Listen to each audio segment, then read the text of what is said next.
Hi hello నమస్తే and welcome to ceremony kitchen and vlogs. ఈరోజు video వచ్చేసి చాలా మందికి ఫేవరెట్ వీడియో అయి ఉండొచ్చు, మేబీ కొంతమందికి తెలియకపోవచ్చు. అదే అండి, రవ్వ పాయసం. మీ అందరిలో చాలామందికి తెలియకపోవచ్చు, కానీ ఒక్కసారి చేసుకొని తిని చూడండి, చాలా టేస్టీగా ఉంటుంది. మీరు నమ్మరు, కానీ అసలు ఎంత బాగుంటుందంటే మీరు సేమియా పాయసంని మర్చిపోతారండి, అంత టేస్టీగా ఉంటుంది. ఈ స్వీట్ని ప్రసాదంగా కూడా పెట్టుకోవచ్చు దేవునికి. మనకి ఎప్పుడన్నా క్రేవింగ్స్ పుట్టి తినాలి అనిపిస్తే కూడా చేసుకోవచ్చు అండి. చాలా బాగుంటుంది, చాలా ఈజీ ప్రాసెస్. తొందరగా క్విక్గా మనకి చేసుకోవాలనిపించినమ్మడే చిటికెలో 5 minutesలో చేసేసుకోవచ్చు. సో ఇంత ఈజీ ప్రాసెస్ని స్టార్ట్ చేసేద్దామా? So let's get start our video.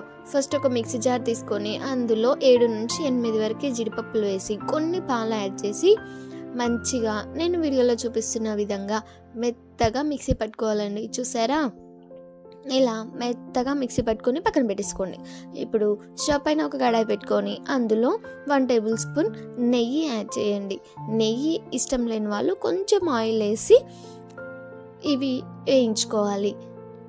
Dry fruits అన్నీ, కొన్ని జీడిపప్పులు కొన్ని పిస్తా పప్పులు వేయించి అవి కొంచెం లైట్ కలర్ వచ్చాక కిస్మిస్లు కూడా యాడ్ చేసి మంచిగా వేయించి ఇలా ఒక సపరేట్ ప్లేట్లోకి పక్కకు తీసుకోండి. ఇప్పుడు అదే నెయ్యిలో 1/2 కప్ వరకు రవ్వ యాడ్ చేసి మంచిగా వేయించుకోండి. రవ్వ మంచి గోల్డెన్ కలర్ వచ్చే వరకు సన్న రవ్వ తీసుకోండి, చాలా టేస్టీగా ఉంటుంది. సో ఇలా మంచిగా వేయించుకున్న తర్వాతకి నేను ఇక్కడ 1/2 కప్ రవ్వకి 3 cups మిల్క్ తీసుకుంటున్నాను. ఒకవేళ మీకు ఎక్కువగా పాయసం కావాలి అంటే, కొంచెం జారుగా పాయసం కావాలనుకుంటే ఇంకో 1 కప్ యాడ్ చేయండి, చాలా టేస్టీగా ఉంటుంది. సో నేను ఇక్కడ కాస్త గట్టిగా తినాలనుకుంటున్నాను కాబట్టి కొన్ని పాలు యాడ్ చేశాను. ఇక్కడ 3 cups పాలు యాడ్ చేసి మంచిగా కలుపుతూ వేయించుకోవాలండి, ఎందుకంటే ఇది రవ్వ కాబట్టి ఉండలు కడుతుంది. సో ఇలా కలుపుతూ మంచిగా ఉడకనివ్వాలి. అది కాస్త ఉడికే టైంలో 1 కప్ షుగర్ యాడ్ చేసేయండి.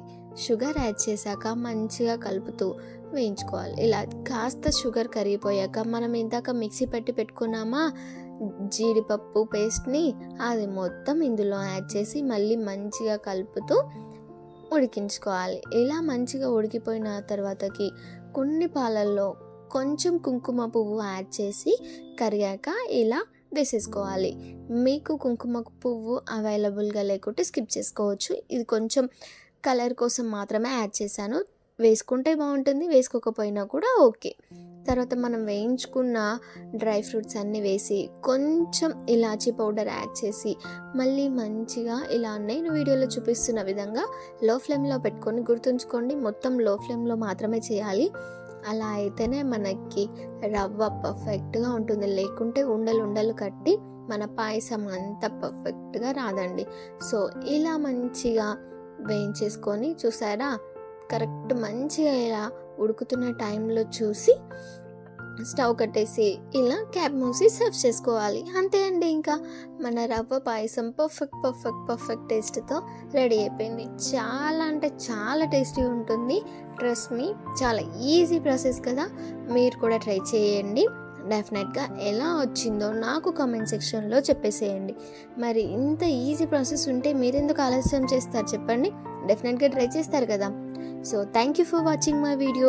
For more videos, please do like, share and subscribe to my channel Ceremony Kitchen and Vlogs. So first time మీరు నా వీడియోస్ చూస్తున్నట్లయితే ఒక్కసారి మన ఛానల్ని విజిట్ చేసి అన్ని వీడియోస్ని చెక్అవుట్ చేసేయండి. సో అలాగే పక్కనే ఉన్న బెల్ ఐకాన్ని కూడా కొట్టేసేయండి. బెల్ ఐకాన్ని కొట్టేస్తే మీకు నేను ఏ వీడియో పెట్టినా వెంటనే నోటిఫికేషన్ వచ్చేస్తుందండి. So thank you, bye bye, see you in the next video.